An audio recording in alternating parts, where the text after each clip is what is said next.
महाभारत के महायुद्ध में न सिर्फ वर्तमान भारत के राजा महाराजाओं ने भाग लिया था, बल्कि दूसरे देशों के राजाओं ने भी भाग लिया था। इस महायुद्ध में इतने सैनिक और योद्धा मारे गए थे कि जमीन लाल हो गई थी। इसीलिए इसे धरती का प्रथम महायुद्ध भी कहा जाता है। इस युद्ध के पीछे कई कारण और कई लोग जिम्मेदार माने जाते हैं। युद्ध की बड़ी जिम्मेदारी कौरवों की है, तो पांडवों को इससे पूरी तरह मुक्त नहीं किया जा सकता।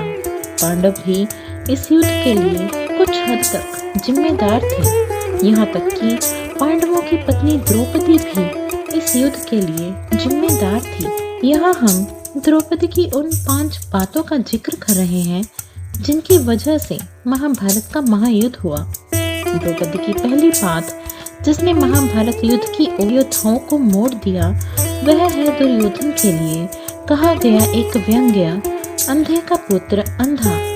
घटना उस समय की है जब पांडवों ने इंद्रप्रस्थ में युधिष्ठिर के राज्याभिषेक के समय कौरवों को इंद्रप्रस्थ में आमंत्रित किया। तब एक दिन दुर्योधन मायावी महल में पानी में गिर गया। द्रौपदी दुर्योधन को गिरता हुआ देखकर हंसने लगी और व्यंग्य पूर्वक अंधे के पुत्र को अंधा कह दिया।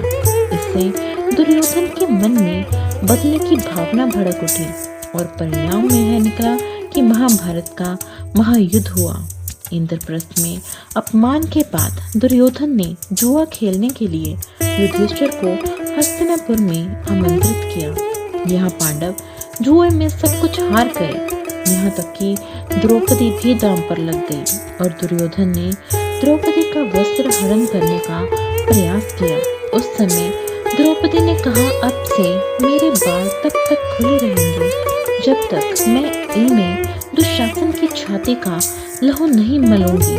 द्रौपदी की इस प्रतिज्ञा को पूरी करने की कसम भीम ने उठाई।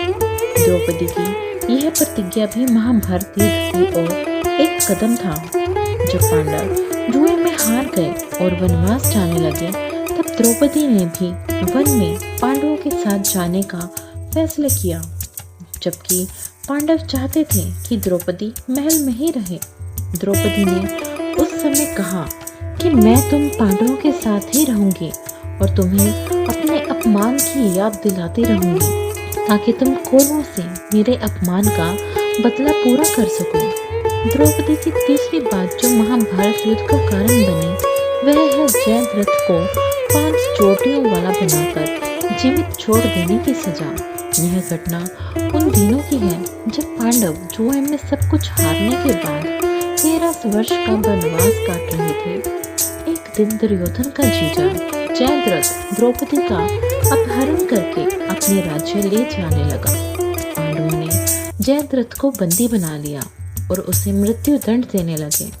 उस समय द्रौपदी ने पांडवों को ऐसा करने से रोक दिया और कहा कि जयद्रथ के सारे बाल काट लिए जाएं, सिर्फ 5 चोटियां छोड़ दी जाएं, ताकि यह किसी का मुंह दिखाने के लायक न रहे। जयद्रथ इस घटना के बाद पांडवों से बदला लेने की ताक में लग गया, जिसका परिणाम महाभारत के युद्ध में अभिमन्यु की हत्या के रूप में सामने आया। एक कथा के अनुसार द्रौपदी कर्ण को पसंद करती थी, लेकिन विवाह के समय अपने परिवार की मर्यादा और पिता की प्रतिज्ञा का ध्यान रखते हुए द्रौपदी ने यह कहते हुए कर्ण से विवाह करने से इनकार कर दिया कि वह सूत पुत्र है।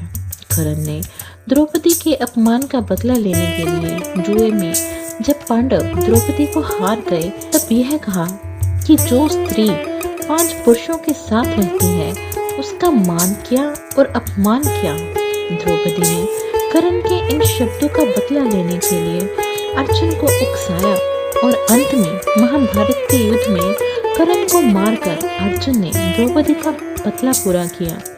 द्रौपदी के पिता ने द्रोणाचार्य की मृत्यु की प्रतिज्ञा ली थी, जो अर्जुन के बिना संभव नहीं था।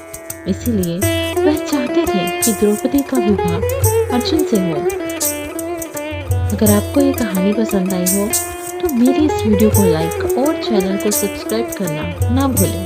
धन्यवाद।